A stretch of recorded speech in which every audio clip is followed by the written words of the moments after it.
Hello and welcome friends. Good morning to all. Today we are going to start our new class. In this class, today we are discussing about lecture number 3 in which we are discussing about exercise number 6.1. Here we are discussing question number 1. Question number 1 हम लोग देखते हैं question number 1 में क्या दिया गया है, ठीक है। तो सबसे पहले देखते हैं इन फिगर 6.13, ठीक है। ये हम लोग का फिगर दिया गया है 6.13 लाइंस AB, ठीक है। AB and CD intersect at point O, ठीक है। हमारी जो लाइन है AB हमारी लाइन है वो इंटरसेक्ट कर रही है पॉइंट लाइन CD को, ठीक है। CD लाइन को इंटरसेक्ट कर रही है AB, ठीक है। कहां पे इंटरसेक्ट कर रही है? At point O। तो यहाँ पे हमारी पहली लाइन में यही दिया गया था कि AB and CD intersect at point O, ठीक है। फिर हम लोग से कहा जा रहा है if AOC plus BOE angle जो है वो इक्वल है 70 डिग्री के, means AOC angle plus angle BOE ये दोनों मिलाकर 70 डिग्री है, ठीक है। एंड BOD 40 डिग्री दिया गया है, मींस BOD क्लियरली दे दिया गया है कि 40 डिग्री है। फाइंड क्या करना है हम लोग को? BOE फाइंड करना है। तो BOE कहां पे है हमारा? BOE ये वाला पार्ट हम लोग को क्लियरली फाइंड करना है क्या है। हम लोग को दिया गया BOE के बारे में थोड़ा सा, मींस उसको सम के फॉर्म में दिया गया है यहाँ पे, ठीक है। तो हम लोग लिख लेते हैं गिवन में, सॉल्व वाले पार्ट में सबसे पहले लिखते हैं गिवन में कि angle AOC plus angle BOE equal to 70 degree, ठीक है। यहाँ पे हम लोग को दिया गया है जो angle AOC plus angle BOE equal to 70 degree होगा। और हम लोग को जो दूसरा चीज दिया गया है angle BOD equal to 40 degree, ये हम लोग को गिवन पे पार्ट में लिखना है। उसके बाद हम लोग इसमें क्या करेंगे, हम लोग यहाँ पे देखेंगे कि जो एंगल हम लोग का BOD है और उसके सामने एक एंगल है COA या फिर कह ले AOC एंगल, ठीक है। वो वर्टिकली अपोजिट एंगल की वजह से ये 40 डिग्री हो सकती है, ठीक है। तो यहाँ पे हम लोग लिख देंगे कि angle AOC is equal to angle BOD लिख सकते हैं, क्योंकि ये वर्टिकली अपोजिट एंगल की वजह से हम लोग लिख देंगे यहाँ पे शॉर्ट में BOA की वजह से, ठीक है। वर्टिकली अपोजिट एंगल की वजह से, ठीक है। तो ये इक्वल हो गई। तो angle AOC is equal to, अब BOD की जगह पे हम लोग रख सकते हैं 40 डिग्री। तो यहाँ पे देखिए हम लोग का निकल गया AOC is equal to 40 degree. जब हम लोग ने AOC निकाल लिया अपना, तो हम लोगों ने एक यहाँ पे हम लोग को गिवन में कुछ दिया गया था, ठीक है। यहाँ पे दिया गया था AOC plus BOE equal to 70। तो यहाँ पे हम लोग देखेंगे कि इसको फर्स्ट इक्वेशन मान लेते हैं, ठीक है। ये हमारा फर्स्ट इक्वेशन है। तो लिखते हैं हम लोग फ्रॉम फर्स्ट इक्वेशन, हम लोगों ने फर्स्ट इक्वेशन से देखा था कि angle AOC plus angle BOE is equal to 70 degree था, ठीक है। तो यहाँ पे जो हम लोग निकाले हैं AOC उसको हम लोग यहाँ पे पुट कर देंगे, ठीक है। Putting AOC in equation number first. तो यहाँ पे पुट करते हैं 40 degree plus angle BOE is equal to 70 degree, ठीक है। ये 70 डिग्री है ही, केवल हम लोगों ने यहाँ पे कुछ नहीं किया, यहाँ पे 40 डिग्री पुट कर दिया है। अब यहाँ पे हम लोग का एक वेरिएबल है, वेरिएबल एंगल है, ठीक है, BOE। तो उसको हम लोग यहाँ से डायरेक्टली निकाल सकते हैं। BOE इज इक्वल टू कितना हो जाएगा? 70 माइनस 40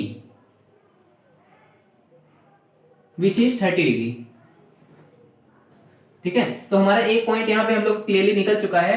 BOE हम लोग को एंगल निकालनी थी, तो हम लोग की BOE एंगल निकल चुकी है। Angle BOE is equal to 30 degree, ठीक है। एक चीज हमारी और क्लियर हो गई, ठीक है, यहाँ पे कि हम लोग की निकल गई BOE एंगल। तो BOE कहाँ पे है हमारा? ये है ना, BOE हम लोग का निकल गया 30 डिग्री, BOE 30 डिग्री, ठीक है। ये अभी अभी निकला हुआ है, ठीक है, पहले से क्वेश्चन में नहीं दिया गया था। तो हम लोगों ने एंगल BOE कैसे निकाला इसको एक बार फिर से समझ लेते हैं। तो यहाँ पे हम लोगों ने लिया था, यहाँ पे दो चीज हम लोग को गिवन थी, AOC plus angle BOE is equal to 70 degree दिया गया था, जो कि हम लोगों ने फर्स्ट इक्वेशन मान लिया। और दूसरा हम लोग को दिया गया था angle BOD equal to 40 degree, ठीक है। उसके बाद हम लोगों ने देखा कि angle AOC is equal to angle BOD के होगा, क्योंकि ये वाली एंगल जो दोनों हैं ये वर्टिकली अपोजिट एंगल बना रही है, ठीक है। क्योंकि दो लाइंस इसमें आपस में इंटरसेक्ट कर रही हैं, और जब आपस में दो लाइन इंटरसेक्ट करती हैं तो हम लोगों ने थ्योरम नंबर 1 में पढ़ा था कि वो वर्टिकली अपोजिट एंगल की वजह से इक्वल हो जाती हैं, ठीक है। तो यहाँ पे इक्वल कर दिया हम लोगों ने। फिर हम लोग को एक चीज और पता थी, यहाँ पे BOD इक्वल टू 40, तो यहाँ से हम लोगों ने BOD 40 रख दिया, तो हम लोग का AOC निकल गया, AOC इक्वल टू 40 डिग्री आ गई। फिर हम लोगों ने इक्वेशन नंबर 1 से जो इक्वेशन लिया था उसको यहाँ पे रखते हैं, उसमें जो एंगल AOC हम लोग ने निकाला है यहाँ पे उसको यहाँ पे पुट कर देते हैं, ठीक है। फिर जब पुट कर देते हैं तो केवल एक वेरिएबल पॉइंट बचती है, ठीक है। तो वेरिएबल एंगल है जो हमारी, उसको हम लोग एक साइड कर लेते हैं और जो हम लोग के वो कांस्टेंट टर्म है उनको एक तरफ कर देते हैं, ठीक है। तो यहाँ पे 70 माइनस 40 डिग्री हो गई, ठीक है। तो यहाँ पे हम लोग की आ गई 30 डिग्री, तो उसको हम लोगों ने क्लियरली लिख लिया कि angle BOE is equal to 30 degree. तो मे भी आप लोग को ये चीज समझ में आई होगी। तो अब हम लोग देखते हैं इसके आगे रिफ्लेक्स एंगल, ठीक है। रिफ्लेक्स एंगल कैसे निकालेंगे, एंगल COE निकालेंगे, ठीक है, COE। तो ये इसका रिफ्लेक्स एंगल निकालना है, मींस ये चीज हम लोग को नहीं निकालनी है, ठीक है, इसका रिफ्लेक्स निकालना है। रिफ्लेक्स एंगल जो होती है आप लोग को मैंने बताया था कि वो 180 से 360 के बीच में होती है, ठीक है। तो ये वाली एंगल 180 से 360 के बीच में थोड़ी ना होगी, ये वाली होगी, ठीक है। रिफ्लेक्स एंगल मींस जो पूछी जाती है उसके पीछे वाली देखते हैं, ठीक है। ये वाली जो एंगल होगी हमारी बड़ी वाली एंगल, ये वाली एंगल, अगर इसको हम थोड़ा देख लें ऐसे ऐसे, ये वाली जो एंगल बड़ी वाली बनेगी इसको हमें निकालना है। मींस इसमें जितनी सारी एंगल्स हैं इन सबको हम लोग प्लस कर लेंगे, ठीक है। तो हम लोग का ये रिफ्लेक्स एंगल निकल जाएगा। तो रिफ्लेक्स एंगल हम लोग कैसे निकालते हैं इसको हम लोग देखते हैं। तो हम लोग देख लेते हैं रिफ्लेक्स एंगल कैसे निकालेंगे, ठीक है। तो रिफ्लेक्स एंगल क्या होती है, यहाँ पे रिफ्लेक्स एंगल हमारी ये पूरी एंगल है, ठीक है। मींस हम लोग सारी एंगल्स को प्लस कर लेंगे, ये वाली एंगल प्लस ये वाली एंगल प्लस ये एंगल प्लस ये वाली एंगल, सारी एंगल्स को हम लोग प्लस कर लेंगे तो हम लोग का रिफ्लेक्स निकलेगा, ठीक है। या फिर हम लोग सिंपली कर सकते हैं कि हम लोग यहाँ पे AOC निकाल चुके थे, ठीक है। यहाँ पे हम लोग का AOC निकला था, AOC इज इक्वल टू निकला था 40 डिग्री, ठीक है। ये निकला हुआ था 40 डिग्री और हम लोग का BOE दिया गया है 30 डिग्री, ठीक है। BOE है 30 डिग्री, ये भी निकला था हमारा, ठीक है।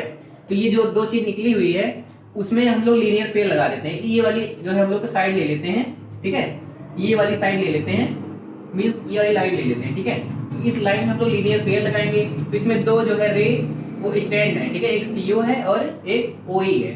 तो इन तीनों का जो सम होगा इसका इसका इसका, ठीक है, दोनों तीनों एंगल जो है ये इन तीनों का जो सम होगा उसको जो है 180 डिग्री होगी, ठीक है। उन तीनों का सम जो है 180 डिग्री होगा। तो यहाँ पे हम लोग लिखेंगे angle AOC plus angle COE plus angle BOE, ठीक है। Angle BOE is equal to कितनी है, 180 डिग्री है, ठीक है। इन तीनों का जो सम है वो 180 डिग्री है। अब इसमें जो वैल्यू हम लोग को पता है उसको हम लोग पुट कर देंगे और जो नहीं पता है उसको ऐसे ही वेरिएबल के फॉर्म में रहने देंगे, ठीक है। तो यहाँ पे 40 हो गया प्लस COE नहीं पता है तो COE ऐसे ही रहने देंगे, वही हम लोग निकाल लेंगे, प्लस BOE 30 डिग्री होता है, ठीक है, 180। उसके बाद हम लोग यहाँ पे अगर सॉल्व करेंगे इसे COE तो ये दोनों प्लस होकर 70 हो जाएंगे और 70 उधर जाकर माइनस हो जाएगा, ठीक है। साइड उस साइड में जाकर वो 70 माइनस हो जाएगा। फिर हम लोग का निकल जाएगा COE इज इक्वल टू 110, ठीक है, 110 हमारा आ जाएगा COE। लेकिन हम लोग को COE नहीं निकालना है, हम लोग को COE का रिफ्लेक्स निकालना है, ठीक है। तो हम लोग रिफ्लेक्स निकालने के लिए क्या करते हैं, उसे जो है क्या कर देते हैं 360 से माइनस कर देते हैं, ठीक है। उसे अगर हम लोग 360 से माइनस कर देंगे तो हमारा रिफ्लेक्स निकल जाएगा, ठीक है। ये पूरा 360 होता है तो उसमें से अगर ये वाला निकाल देंगे हम लोग तो ये हमारा ये वाला पार्ट निकल नहीं जाएगा, ठीक है। हम लोग को ये वाला पार्ट निकालना है ना, तो ये पूरा अगर हम लोग देखें तो ये 360 होता है, सॉरी, ठीक है, ये 360 होता है। तो उसमें से हम लोग जो COE ये वाला पार्ट है इसको अगर माइनस कर देते हैं तो हम लोग को ये पूरा पार्ट निकल जाएगा, ठीक है, रिफ्लेक्स। तो ये रिफ्लेक्स पार्ट हम लोग को निकालना ही था। तो यहाँ पे हम लोग क्या करेंगे, हम लोग को निकालना है रिफ्लेक्स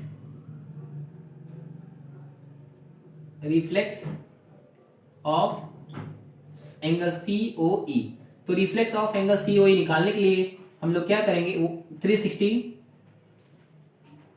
ठीक है, 360 माइनस 110 कर देंगे, ठीक है।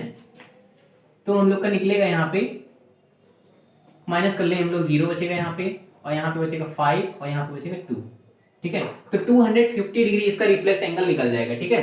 तो यहाँ पे हम लोग लिखेंगे reflex angle of COE equal to 250 degree, ठीक है।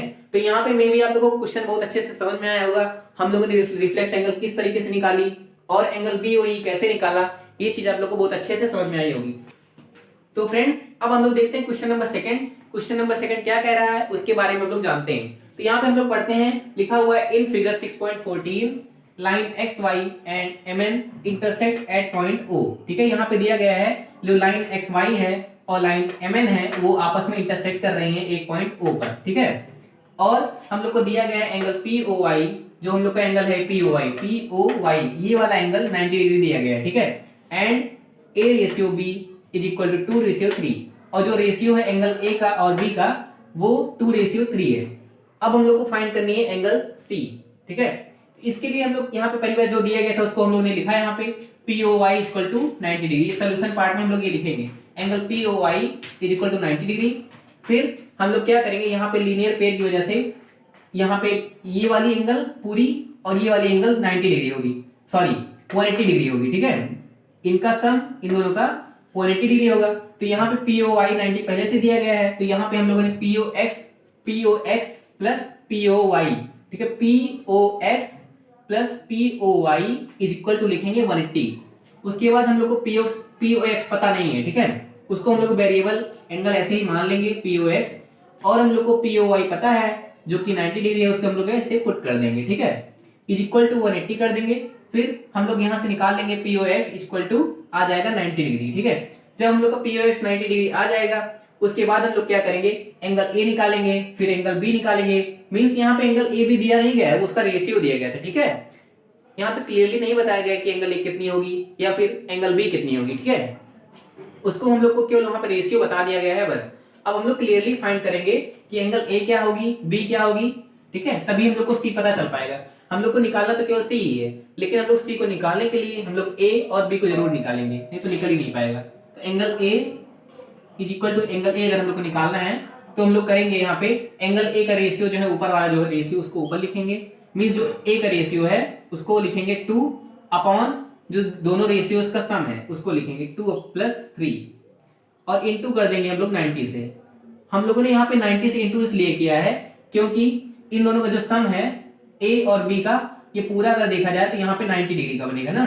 जब ये 90 है तो ये भी पूरा 90 बनेगा, तभी तो हम लोग का लीनियर पेयर की वजह से 180 होगा।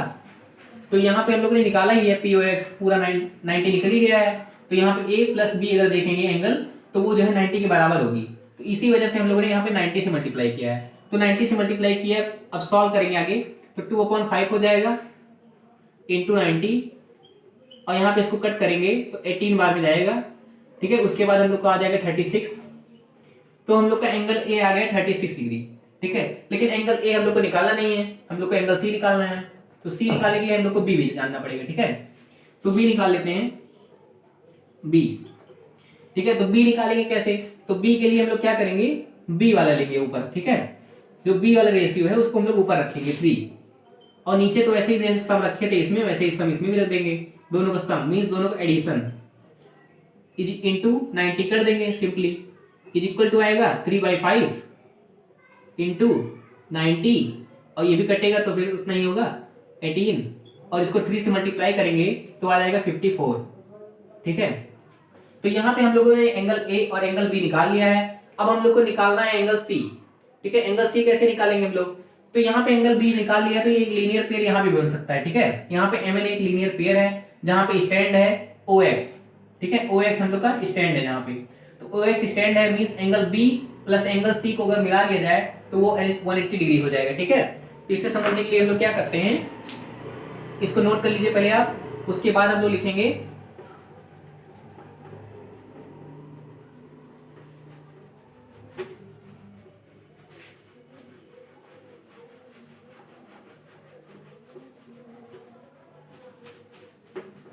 ठीक है, उसके बाद हम लोग यहाँ पे लिखेंगे angle X O M means B. ठीक है, एंगल बी ऐसे डायरेक्टली भी लिख सकते हैं, डायरेक्टली। ठीक है, डायरेक्टली लिख लेते हैं हम लोग कि angle B plus angle C, angle B plus angle C is equal to हो जाएगी कितनी 180 लीनियर पेयर की वजह से। ठीक है, यहाँ पे हम लोग ब्रैकेट में उसका रीजन भी लिख देंगे कि ड्यू टू लीनियर पेयर। ठीक है, लीनियर पेयर की वजह से हम लोग का यहाँ पे एंगल बी और angle C is equal to हो गया 180 के। तो हम लोग को बी पता चल गया था। ठीक है, बी हम लोगों ने अभी फाइंड किया था, जो कि आया था एंगल बी हम लोग का कितना आया था, बी आया था 54। ठीक है, 54 हम लोग का बी आया था, तो बी हम लोग यहाँ पे पुट कर देंगे, 54 पुट कर देंगे, और सी हम लोग को फाइंड नहीं करना था, सी पता ही नहीं है, तो सी ऐसे रहने देंगे, वेरिएबल रख देंगे और यहाँ पे ऐसे रख देंगे 180। उसके बाद हम लोग क्या करेंगे, यहाँ से सी निकाल लेंगे। सी निकालने के लिए हम लोग क्या करेंगे, 180 माइनस 54 कर देंगे और यहाँ पे माइनस करेंगे तो यहाँ पे आएगा 6 और यहाँ पे आएगा 2 और यहाँ पे आएगा 1। ठीक है, तो 126 हम लोग का एंगल सी आ गया। तो एंगल सी हम लोग का यहाँ पे फाइंड हो गया। तो मे भी आप लोग को ये चीज बहुत अच्छे से समझ में आई होगी कि हम लोगों ने कैसे एंगल सी निकाला। ठीक है, ओके, थैंक यू क्लास।